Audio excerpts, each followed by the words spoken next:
Sometimes we teach lessons, other times we become them. Hi, I'm Dr. Eliza Monroe. I used to believe love had no place in my structured, tenured life, until a student walked into my classroom and quietly rearranged everything I thought I knew. It started in a lecture hall that echoed with the sounds of yawns and phone screens. I taught Psychology 201, Understanding Human Emotion. Ironic, isn't it? I spent hours teaching about attachment theory, emotional regulation, and interpersonal boundaries. Yet I lived in a small apartment, shared no closeness with anyone, and cried quietly on holidays. And then one day, a new name appeared on my attendance list. Julian Reed, age 27, a former paramedic, now studying psychology to heal differently. He sat in the third row, wore ink-black sweaters, and took notes like the world depended on it. But what caught me wasn't his answers. It was his questions. He asked things others didn't. Do people ever truly recover from grief, or just learn to carry it better? Can empathy be taught, or is it only lived? I saw myself in his curiosity, and maybe my younger self in his silences. Months passed. I kept it professional, and he never crossed a line.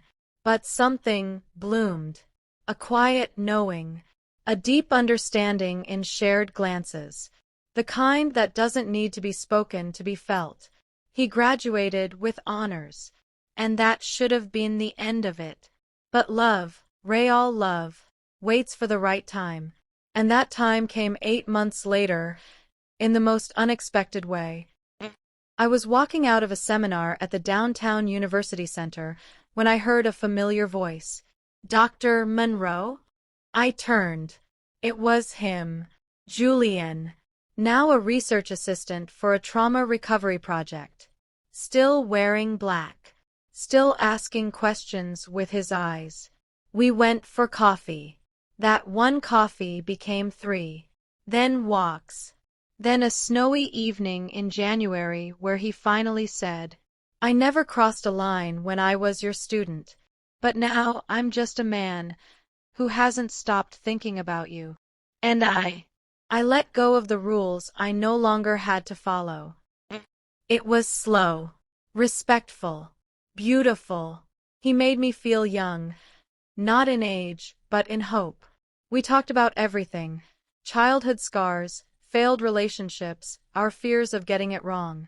But somehow, we got it right.